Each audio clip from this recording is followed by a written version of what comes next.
I'm big and crusty. He needs a bath. I'm sorry. Not a bath. This is what happens when I bathe. My skin, I it I don't know, it rejuvenates. I'm like a shitty Wolverine. I get like partial healing, but it just looks terrible. Looks like I've got leprosy. Maybe I'm a leper and I just don't know it. I could still feel that though. So leprosy is the death of nerves. I know what it is. But do our audience. So if your nerves die, you don't realize you have a cut, it gets infected. That's why body parts fall off in leprosy, is you get injured and you don't realize you're injured. So it is feasible to function as a leper if you just inspect your body constantly. There's a It'd be a horrible way to do it. Yeah. The Stephen R. Donaldson. Yeah. Was it Stephen R. Donaldson? Wasn't Stephen R. Donaldson the guy that wrote the Thomas Covenant books? Those, I don't remember who it was, but the Thomas Covenant books are the ones. Yeah. Good old Thomas Covenant. Yeah. So gets healed from leprosy and immediately rapes what turns out to be his daughter. Super crazy. Yeah, it's a pretty fucked up story. Yeah. Yep. It's amazing how many science fiction authors probably wanted to have sex with their moms. I'm really kind of curious how real Freudian psychology is. Like, most of his stuff has been disproven. Well, you'd think so, yeah, but look at Heinlein, man. Heinlein totally, at least Heinlein's main character wants to bone his mom. And I guess that's the thing about being a writer, right? You separate out your character from yourself. At least that's what I do when I write, is it's almost like acting in your head, and you become the characters to, when you're successful, at least when I'm successful, is when I can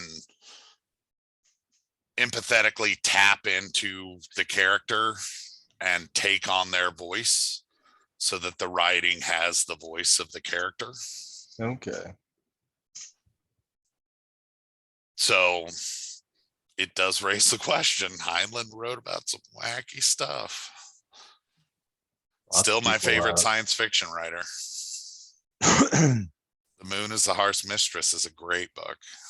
I liked Philip K. Dick's Do Androids Dream of Electronic Sheep? EKD is pretty great too, but for that you got to go the Valis trilogy. Never read it, I don't think.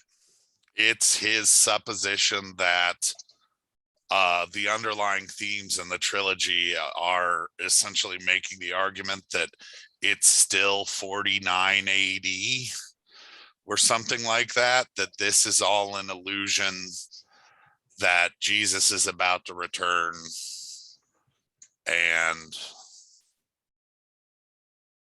all of this is an illusion created by the devil, basically. It's not unlike the Matrix story. It's also Descartes' meditations. It's the evil, it is the world, an illusion created by an evil demon. And I mean, I think even that thought experiment dates back to the pre-Socratics, I feel. Yeah, the idea that there might be just an illusion created by something evil. What determines whether or not it's evil? Yeah, that's a boring conversation. I love this stuff. Why?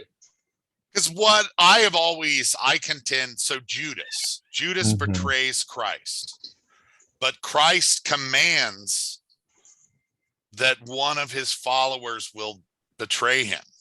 So now we're talking religion, are we?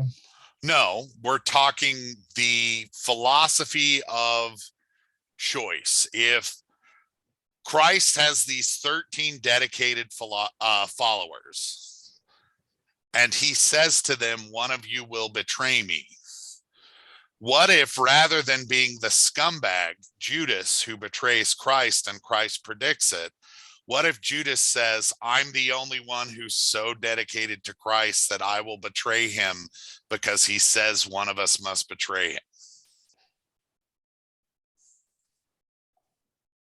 Your point?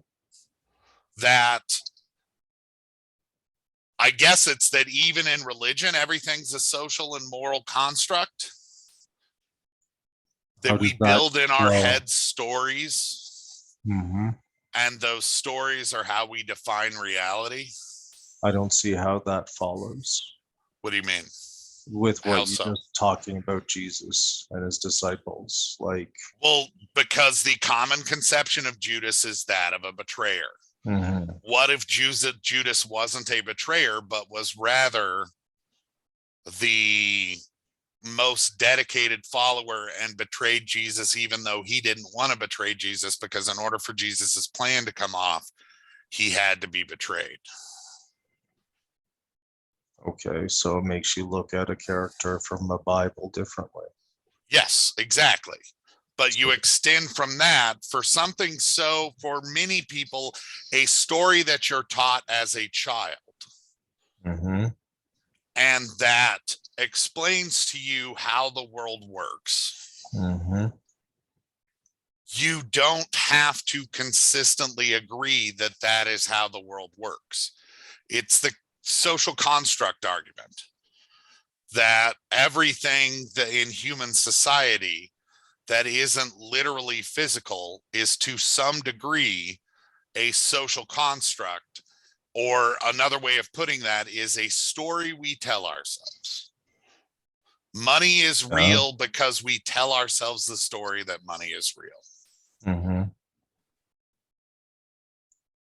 Yeah. So well, that's my point. Because today we're talking about trolling. And trolling is all about perspective. It's a weird introduction to the idea of trolling. Okay. Well, I like to keep it interesting, Josh. And to me, weird is interesting. But being able to follow the reasoning to a logical conclusion is how people listen. It was logical to me. So, I mean, yeah. Okay. Just because you're not keeping up with it, buddy. I'm sorry. You need me to slow down? No. You don't see my snapping fingers there. This is to indicate jocularity.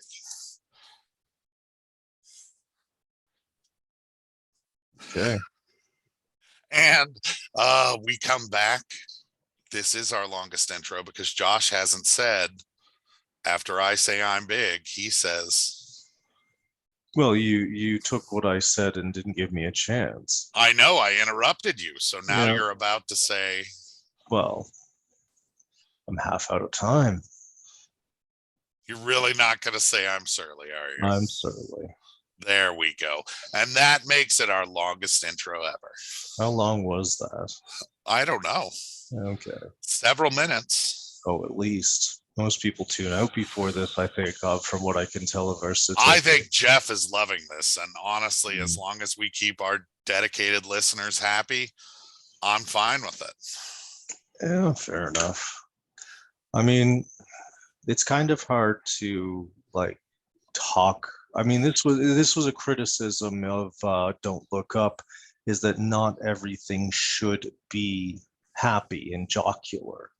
And I mean, that failure of people to be able to address the severity or the seriousness of a topic without being coddled along with jokes is something that really, truly is a bit of a thing in our world. And we up here, it's like, yeah, but in Don't Look Up, it is to such an absurdist degree that they're just go see the movie. We're not going to spoil it for you.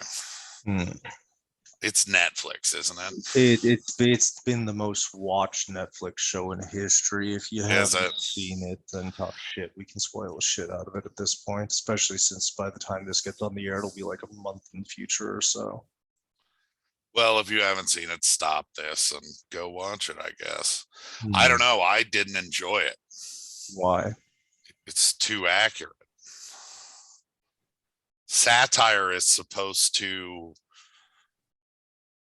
overemphasize, and I felt like it didn't overemphasize, it just emphasized. Hmm. Like, this is the way the world is. If an asteroid was coming towards the planet, I think that's a goddamn documentary. Yeah, so do I, and that's why it's so good. But it's not enjoyable. It's kind of like watching The American Office. Oh man, I came out of I that movie. can't watch The American Office because it's just too cringy. Yeah, well, I mean, I think that it resonates with people in different ways. Like, I think people who really try to really avoid how serious the oncoming stuff are, or like who work in media. Like, media has been really hard on this movie, from my Yeah, understanding, watching the because Breaking they Point. make them look like asses. They are asses. I They mean, are it's asses. accurate. I mean, one of the highest rates of sociopaths, psychopaths per profession, like media has one of the highest rates of psychopaths per like 100. And what's the highest? I feel like it's lawyers are up there. I think honestly, like press might be number one. Oh, really? I was gonna guess it was CEOs. CEOs pretty high. Lawyers are pretty high. Just because there's so few number of CEOs Mm, compared to like the press, that proportionally, I think there are probably more sociopaths and psychopaths in high levels of business. yeah, I think yeah, it is high. Like, I know the people who aren't the problem with the world when you we live in a world where we live in a cutthroat world. That is the big and small of it. To get ahead, you need to be willing to stomp on other people. Like, if there's, philosophical thought experiment, if there was a button that you could press and you'd get $1 million, but someone would die, people like Bezos and fucking Zuckerberg and the fucking Musk are like basically pressing that guy. I built the machine to press Ding, ding, that ding, button. ding, ding, ding, ding, ding, Yeah. ding. So, I mean, it's that business models are about self-interest. Like, you are there to, a business exists to enrich shareholders. It is pure self-interest, which is the definition of a psychopath. So, I mean, when your purpose is psychopathic, people act in psychopathic ways. I mean, businesses don't care if you die as long as they profit. That's a fact.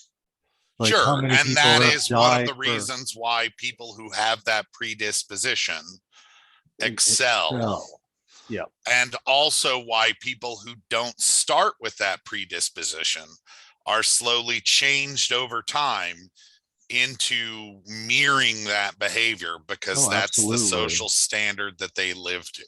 Yeah. We believe people, the thing about the way we think of ourselves as individuals is vastly different from how we actually operate as a herd species. Yeah, herd, or what would you call a group of monkeys? Or like baboons. It's not a tribe. Un What? No, no, no. Group. It's not a herd, like a herd of I cattle. understand what you're asking for, But but I I'd mean love to that play with a bunch of monkeys. that But sort monkeys of, aren't apes. and then go back to not being able to deal with reality without making jokes about it. That's how I deal with the infinite sadness that tears at my soul. Hmm. But that's the thing is sometimes you have to be able to deal with things without checking out. And I think for a lot of I'm people in not our world, checking out. I'm just making a joke. I know. A chimpanzee group is called a community. Okay, so um, well, hominids get communities. So a community of humans actually reinforces each other's behavior. When you become a lawyer, there's an indoctrination process in law school. Even you're taught to respect firm culture, like there's behaviors that are expected. Every group you belong to will exert to a degree influence over your behavior. And even to like some people, Gorillas are called a troop. a troop of gorillas. Okay, whatever.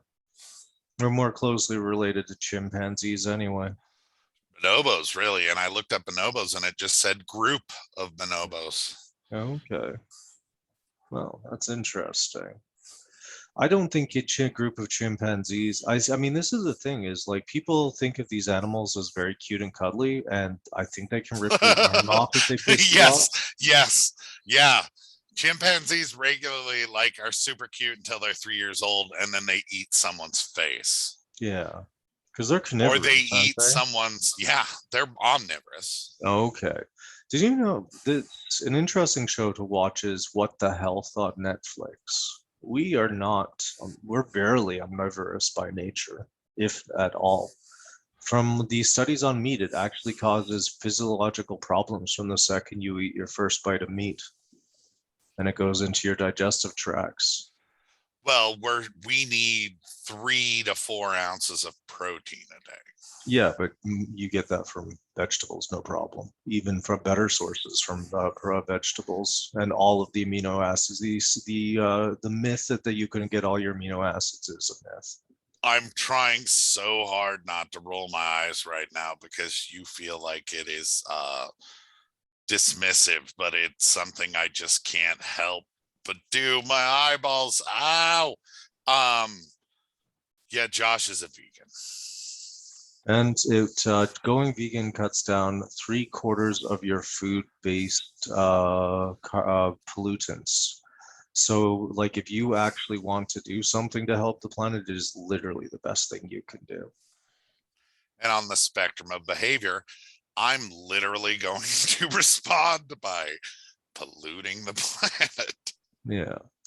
Well, I mean, it's a choice. Like people, we are choosing death as a species, and one of the ways we're doing it is like behaviors that are destructive to everything around us. And I mean, this brings us back to the concept of trolling, because when you're trolling, like the use of saying people are trolling is a shortcut method to ignore what they're saying. And then there's also, and these are for the people who are actually trying to say legitimate things. But on the other side of the spectrum, you have actual government corporate trolls, or like literally people who have made misinformation into a booming business because of clickbait and whatnot. So again, it comes down to monetary interest. So understanding trolls goes to both sides of this. I mean, trolling for being called a troll because you disagree with people versus actual trolls who are paid to fucking spread misinformation.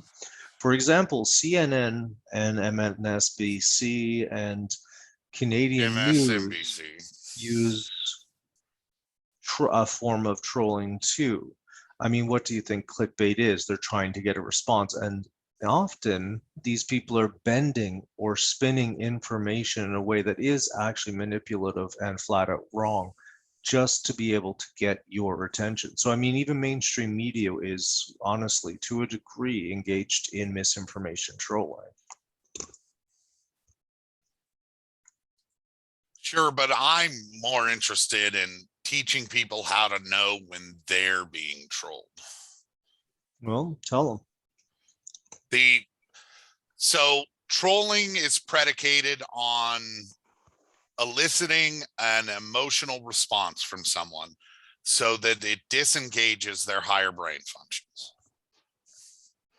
That's essentially what trolling is. So whether it's propaganda by news entities where they use fear to sell Where did you get that definition? My brain. Look up the definition of trolling. Let's use a legitimate definition of I'm not going to use a legitimate definition of trolling because this is my fucking show and I'm sharing my opinions. This is how I define trolling. Trolling, Okay. the way you define trolling is not the way the dictionary would define trolling. Okay. Keep going. My point being that if you are in a discussion and someone says something that is completely off topic, that is a kind of trolling. That's called a tangent. Well, but it's also meant to derail the discussion at times. Yeah. Sometimes it's a legitimate tangent. Sometimes you're being trolled. Basically, for trolling, it's a question of, are you on like your personal Facebook page? Probably not such an issue. But if you engage in any groups, then there's a troll or five. Okay, there's in scientific literature, internet trolling. In scientific literature, internet trolling is defined as malicious online behavior characterized by aggressive and deliberate provocation of others. Yes, Trolls you seek to getting provoke, emotional upset, response and harm others via inflammatory messages and posts. Yes. So they're using manipulative language to elicit an emotional response so that you don't respond in a sensible way. And the most sensible thing you can do is just to fucking ignore them. I mean, yes, but the thing is trolls are often, I mean, yeah, I guess these are traditional trolls. But I mean, the problem with trolls these days is in their use in the culture war and political misinformation, I think. You're talking about troll farms? So, well, there's troll and farms. astroturfing? Astroturfing are both of those. Yep, those are real things right now. Like when people think of trolling, I think that's what more people are thinking these days than kids back 15 years ago. Yes, but I engage in several groups where I do political outreach, and this behavior has become a standard in social media. Oh yeah. Trying to drown out the use of trolling by corporate, government, political, NGOs, all sorts of things. In my instance, it's a subset of the group that are diehard fundamentalist ideologues. Where are they getting their original information from, though? Some of them, the Bible is what they argue consistently. The Constitution is another one that they argue consistently, but they twist the meanings. Yeah. And the point is to get those of us who don't agree with their perspective to react and continue to fuel the conversation. You're just talking about culture war warriors. These people are like hitting the dopamine button when they post. They get off on upsetting other people. Yes. Which could be maybe they come from a trauma background and that's the only way they know how to fucking communicate.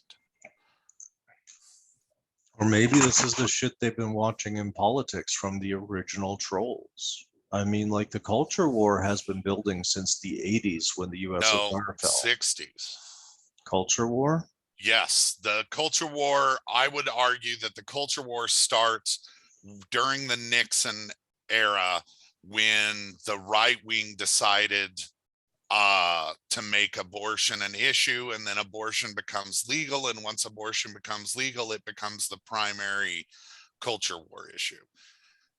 But civil rights is a culture war issue. No.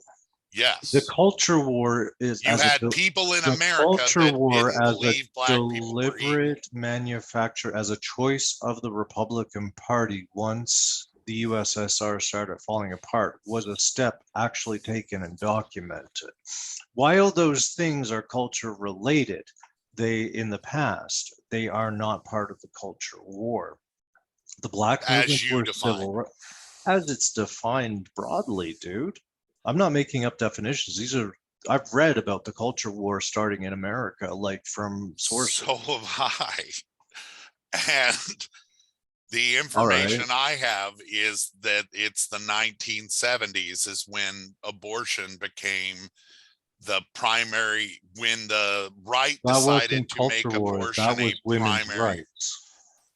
which is part of the culture wars. Suffragism No, is part of the culture wars. This no, stuff no. doesn't. Culture war is a deliberate tactic to use culture to create giant wedge issues to drive up the intensity of political discourse over time.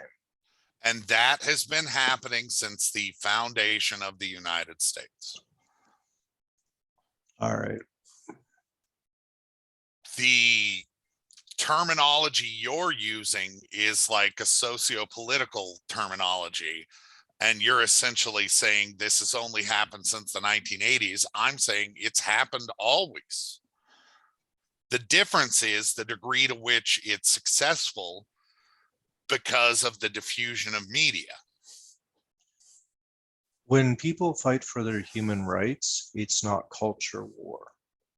When people use people fighting for their human rights to drive up hatred of them, and that as a deliberate political policy without anything else is my understanding is it picked up steam in the 80s. Like what we see Yeah, today but is they a did the direct- same thing to the suffragettes.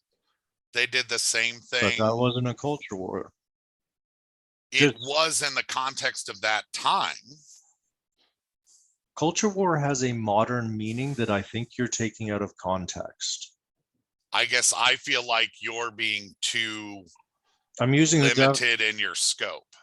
I'm using the definition to as it's talked about in circles these days, like for Yeah, but I don't. sociological, cultural stuff like that, publications. We're not academics, Josh. I read a lot of academic material. I'm trying Sure, to use their so do I. definitions. Why? Are we making this podcast for academics or are we making it for the average person? We're making it so the average person can understand how the world is discussed and what's going on in the world, not to be making up our own definitions because we think that's more accurate. But like I don't you know. took issue with my definition of troll, but literally my definition of troll was the textbook definition of troll. I just used more approachable language. There were differences. The underlying precept that a troll uses your emotional response Mhm. to gain enjoyment is the same in both of those definitions. That's what a troll is doing. It's for the lulz. That's their attitude. They may not put it in those terminology, but I guess I'm the millennial here. How old are you? 40, Hmm. 41, 42. 40. The oldest millennials turn 40 this year, I think. No, it's 80. Or It's always changing. Yeah, it is. But I'm making a joke, and that wasn't a good one. So sometimes they fail. What can you do? But yes, trolling is an attempt to manipulate you, the other person on the end of the conversation. I mean, when you look at early trolling in a lot of ways, like the use of Cold War rhetoric is a form of trolling. Sure, propaganda is a form of trolling. Yeah. Marketing is a form of trolling. Yeah, manipulation. Well, emotional responses to manipulation. So trolling actually has very broad context that we don't really recognize as being institutional in our society. It depends on whether or not you define their behavior as nefarious or not. I would say the deliberate manipulation at any costs for profit is pretty nefarious. Yeah, so would I. Just because But there's a again, the lot. audience has to make the choice. Jeff has to decide how he feels about this. Yeah. I think sensible people are coming around to the fact that our societies are sick. And I do want you to know that even though there is a Jeff, you, dear listener, are also my Jeff. In fact, popular podcasts tend to have a thing where like they call their listeners a specific thing, like what the fuckers for the WTF podcast. Okay. I think we should refer to our listeners just as Jeff, the singular declarative noun We'll Jeff. call them Jeffs. Not even plural, just The Jeff. Jeffs. The Jeff. Yeah, okay, the Jeff. Mm-hmm. Just have you watched A declarative. what is that show called? Final Space? Yes. The Jeff. Yep. But it's spelled J-E-F, god damn it. No G-E-O-F-Fs allowed. Joff. Maybe those are the nemesis of our listeners. Jeff versus Geoff. So, I mean, like, trolling, I guess, is kind of a limited topic to tell about. Like, I feel like a lot of people are so inundated that, like, anybody listening to this has a fairly decent idea of what trolling is. So taking it beyond the known is a little more required.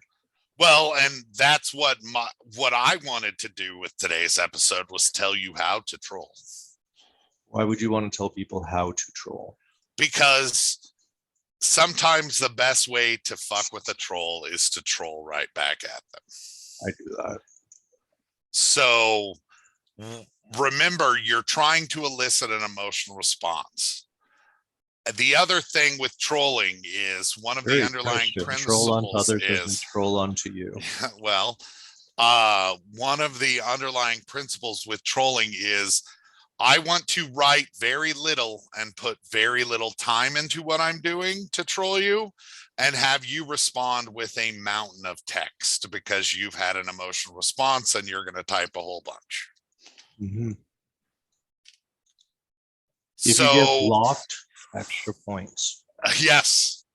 So one good way you control someone is to @reply their name and then just put an ellipses, ... scoff, SCOFF, ... It's very effective. Yeah. I don't know why it's so effective, but people dislike the word scoff the way they dislike the word moist. Okay. People react. Yeah, people react to the word scoff. Another thing is just to restate what the person is saying in a way that fundamentally indicates a misunderstanding. So that you get the person who's trying to troll you to literally try and explain their own trolling, which is hilarious and takes a lot more effort than just pretending to be a moron. Mm-hmm. I mean,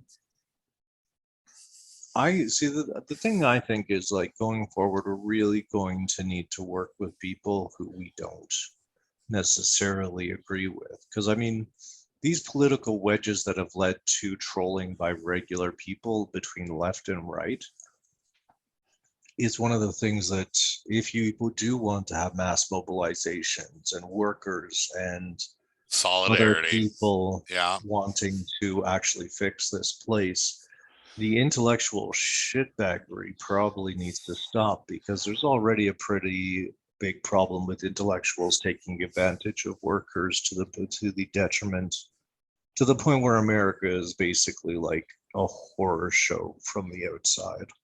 Well, and the flip side of that is that there's awful lot of fucking people who are willfully ignorant. Yep. And the worst thing an intelligent person can do is waste their time trying to educate someone that refuses to be educated. I always say you can't cure stupid, you can only mitigate the damage. Well, there's a difference between stupid and ignorance, though. But Ignorance we're is talking a about choice. willful. No, ignorance is not a choice. Willful In ignorance this is a day and age, choice. ignorance is a choice. I disagree. There's some people who don't know how to research. There's some people who fucking got methed out at 11 years old and slept through high school and didn't learn anything. Like, Mhm. But you people, I know, mean, the resources are there. If you're trying, you're trying. If you're not, you're not. Willfully and ignorant some or people not don't even know trying. how to start. Yes, willfully indicates you're not trying. But what Hmm. I'm referencing is people. So we are on the anniversary of this January 6th insurrection. It was And January 8th. yeah, it's been a year. It's called an anniversary. It was a year and 2 days ago. Josh, this will be released in 6 weeks. I know. So it really doesn't matter. Yeah, okay. I'm being retentive. Yes. Yes. So much so that if I put a piece of coal in your ass, you'd shit diamonds in 2 hours. Mhm. So my point is that I don't even know what the fuck my point is. Now I'm completely lost. Fucking guy. And what had just happened? Victory! Josh trolled me. Oh, easily.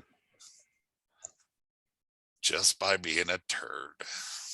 See, you always blame me shit on me. I didn't do shit. You derailed my line of thinking with nonsense. It wasn't nonsense. It was nonsense. Arguing over the actual physical date when you're recording something Mm-hmm.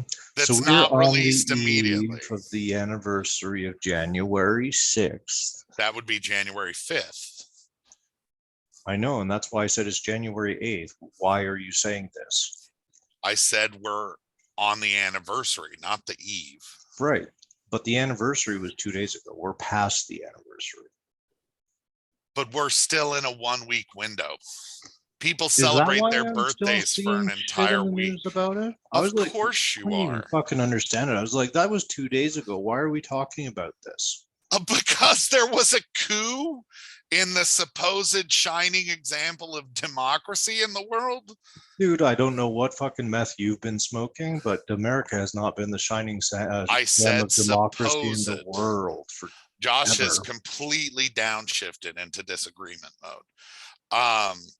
So, and for those of you who know him, for you Jeffs out there, or for the Jeff, the large faceless entity of our listeners, will know that this happens sometimes. Yeah. There's this mode. There's talk about how you're like a valiant fighter for legal rights, and then there's disinterest. And sometimes there's drunk. Drunk's pretty fun. I do a lot more than that. Modes like that aren't normal, that aren't your default. All right. They're all my default. Just like one of my modes is to make AP faces at the camera. It has to fighting for legal rights. Yeah, that is what I do. Jesus, now I've started it. My point is, you brought it up. My point is, Mr. Yeah. To get back to what we were talking about, the January 6th insurrection. There are congressmen 2 days and a year ago. There are congressmen who are pushing the argument that the deep state, i.e. the FBI, was leading the charge. There's been a fair amount of like speculation on that, and speculation. There's no fucking evidence. Man, I don't know how the fuck it got that far. That's my point, is the willful ignorance is a problem, Hmm. when you think your side is right, Hmm. and you are willing to do incredible mental gymnastics to Yeah. get to a point where your side is right. If you want have Trump to went more in front of a fucking crowd, said, who? let's go get him. Trump went in front of a big Oh. crowd, said, let's march up there and get him. The Mhm. people marched up there and got him. Mhm. And it's not any more complicated than that. I thought inciting a riot was a criminal offense in America, honestly. And well, the powerful don't get held to account. That's a failure of a rule of law. Correct. And you Canada should go doesn't watch have one season either. 1. Yeah, rule of law is important. We don't have one in Canada either.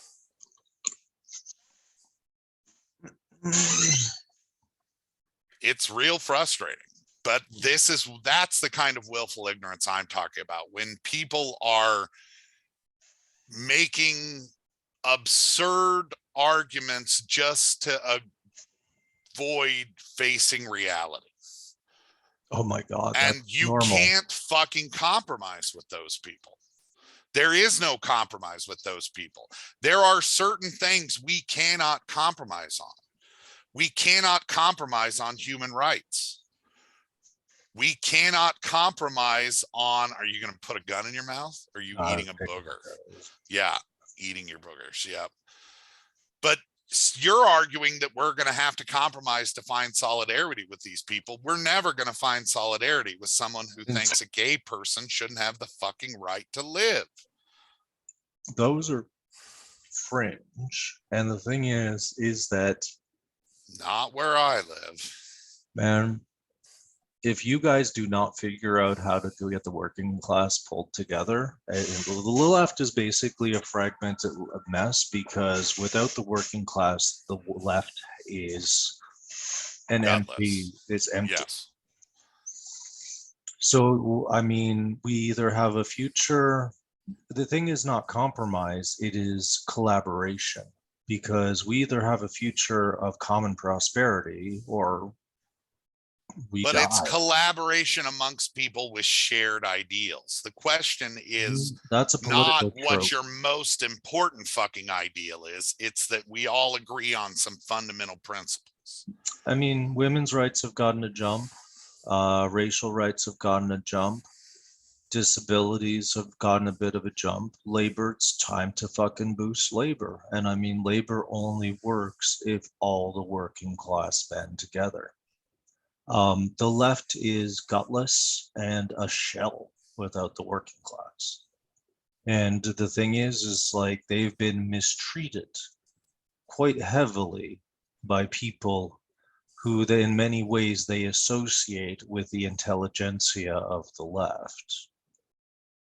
And that's what the central Democrats and liberal parties of around the world have done, is destroy the left solidarity by let's also draw a line in the sand and say liberal means centrist today.